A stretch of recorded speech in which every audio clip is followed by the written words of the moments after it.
Olá, alunos da rede, tudo bem? Aqui é o professor Roberto Feitosa de Geografia e hoje nós vamos ver mais um assunto interessante. Vamos estudar quais os agentes que moldam, que transformam o relevo, tá ok? Como isso funciona, como isso acontece, é o que a gente vai ver hoje, tá bom? Então, vem comigo. Então, alunos, hoje nós vamos ver, alguns agentes que são responsáveis pela transformação do relevo, tá bom? Mas antes eu tenho que explicar qual é a ciência que estuda essa área, né? É a ciência que estuda a questão dos agentes de transformação do relevo se chama geomorfologia. Ei, professor, mas que palavrinha difícil é essa? Calma, eu explico, tá aqui, olha. Ok? Geo é terra, morfo, a forma, logia, estudo. Então, essa área nada mais é do que a ciência que estuda a forma, as diferentes formas do relevo terrestre, tá ok? E esses agentes, segundo a gente vai ver aqui no slide, tá vendo como tá aí? Mas, professor, o que é geomorfologia? Foi explicado, né? Geo, terra, morfo, forma, logia, estudo. Tá ok? Aí tá lá, você já percebeu que o relevo ele muda de região para região? Você pode perceber aí na que imagem temos um morro, temos uma montanha e ao lado uma área mais plana. Então temos uma área de planalto e de planície. Então a gente pode perceber que dependendo da área em que você está, o relevo ele tem diferentes formas. Algumas áreas são mais planas, outras são mais, tem elevações, né? Às vezes, por exemplo, quando você vai para Petrópolis, você vê a serra, né? Você vai subindo. E por que isso acontece? Porque existem agentes que transformam, né, o relevo. E eles podem ser divididos em duas formas. A gente vai ver aqui no próximo slide. Quais são os agentes responsáveis, né? Os responsáveis modeladores do relevo? Tem os internos ou endógenos e os externos ou exógenos, né? Aí você pode pensar assim, poxa, mas professor, eu posso esquecer na hora de fazer as questões, a prova. Eu vou dar aqui uma dica bem simples. Você lembra da inspiração para dentro e expiração? Então, quando você for caramba, eu esqueci. Endógenos, exógenos, então você pensa endo para dentro e exo para fora. Endo, exo, tá ok? Fica aí uma pequena dica do professor Roberto. Eu vou dar aqui alguns exemplos de agentes endógenos. Nós temos o vulcanismo e os terremotos, ou abalos sísmicos. São alguns exemplos, tá ok? Você já deve ter visto em imagens, em filmes, né? Tem muitos filmes sobre catástrofes, né?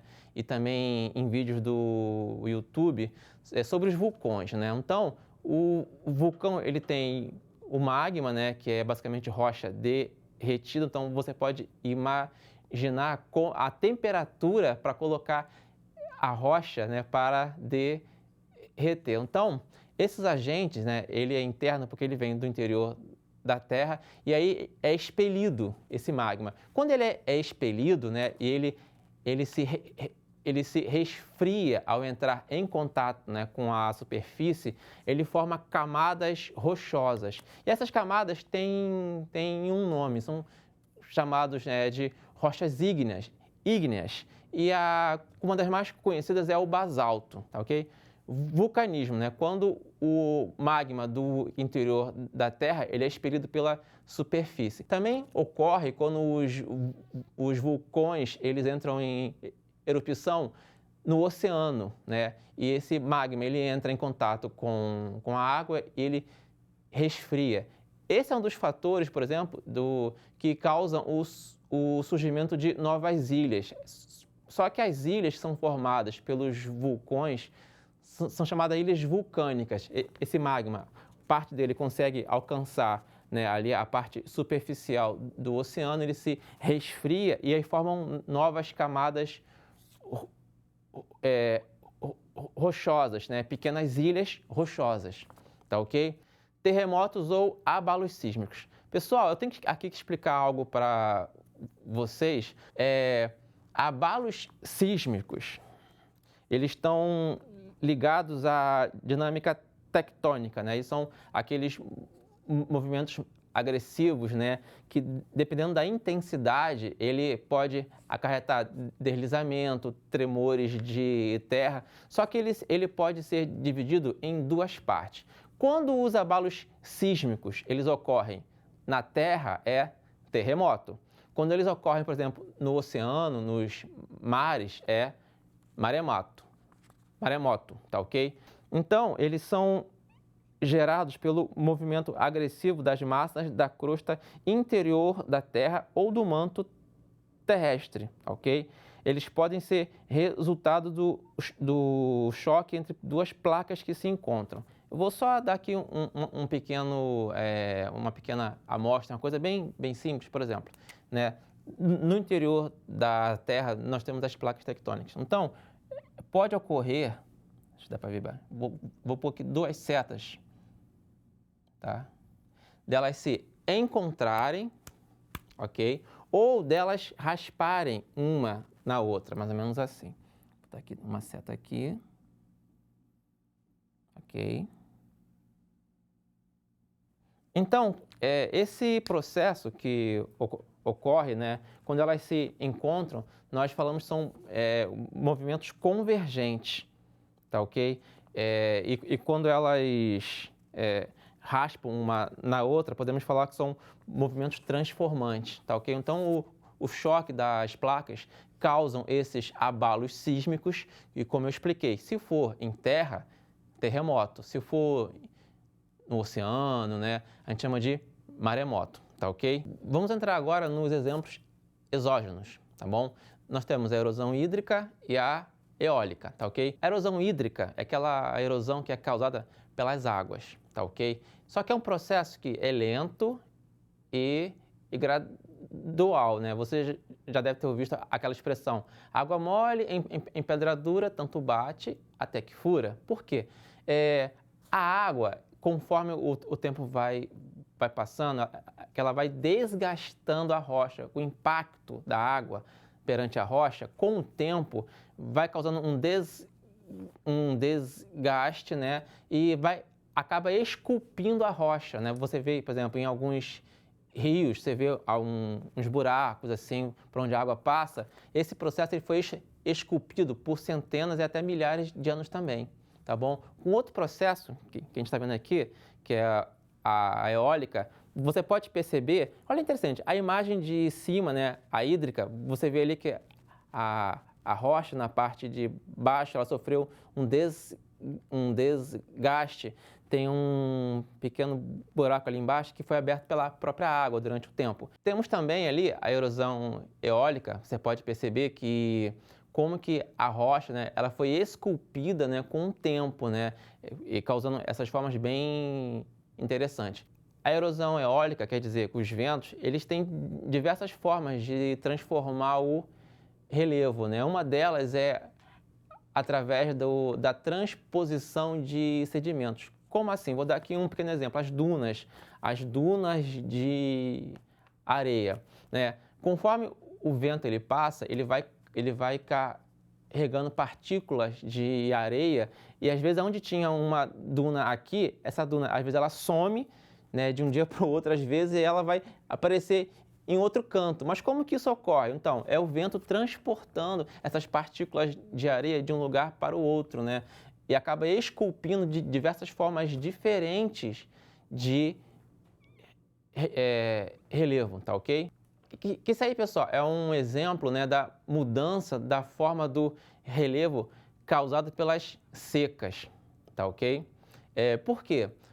Você pode perceber aí que o solo está meio rochoso, meio quebradiço. Por quê?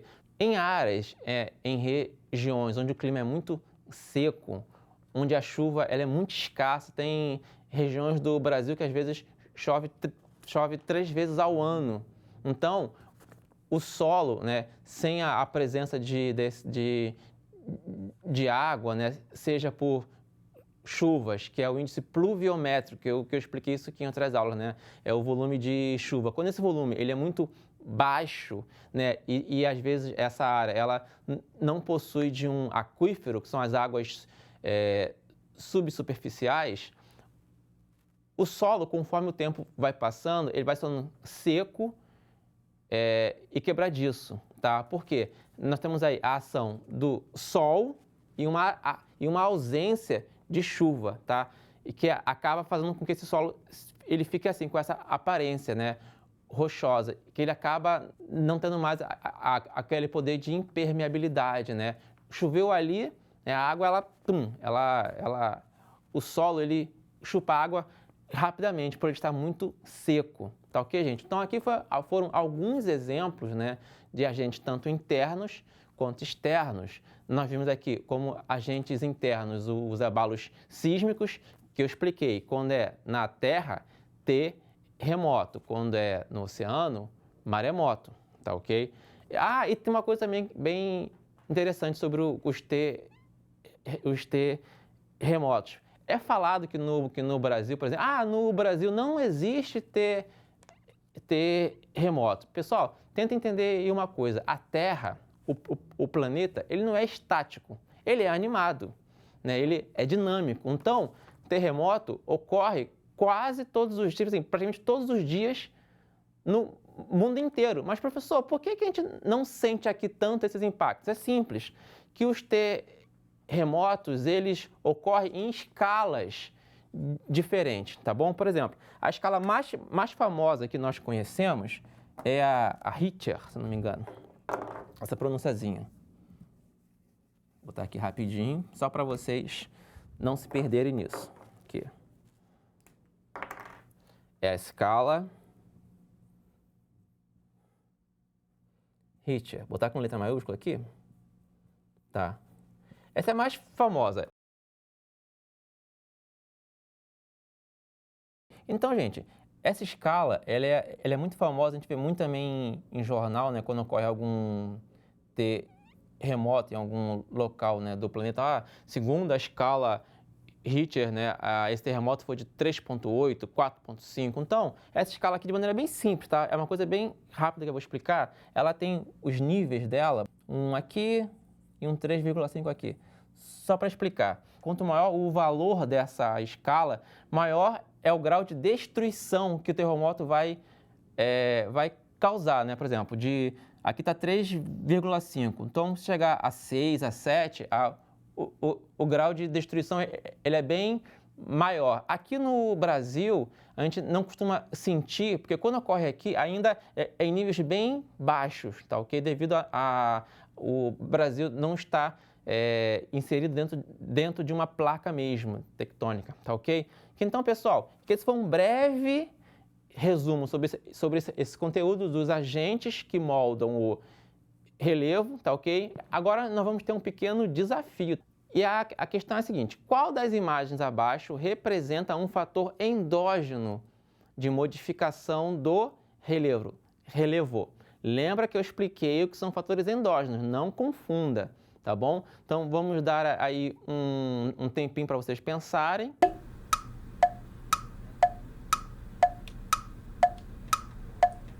E aí, pessoal, conseguiu adivinhar? A opção A, opção B, opção C? Gente, é a opção C. Você lembra que eu falei que o vulcanismo é um dos fatores endógenos ou internos que modificam o relevo? A opção A é a erosão eólica, a B é a hídrica, tá ok? Que são fatores exógenos, externos, e a C é um exemplo de vulcanismo. Espero que vocês tenham gostado da aula de hoje, tá ok? Nós vimos aqui os agentes que moldam o relevo, alguns deles, né? Então, pessoal, continuem estudando, tá? Pesquisem, estudem, revisem a matéria, vejam os conteúdos também da plataforma, acessem também o aplicativo, tá bom? Não esqueçam e nós nos veremos nas próximas aulas, tá bom? Então, até a próxima.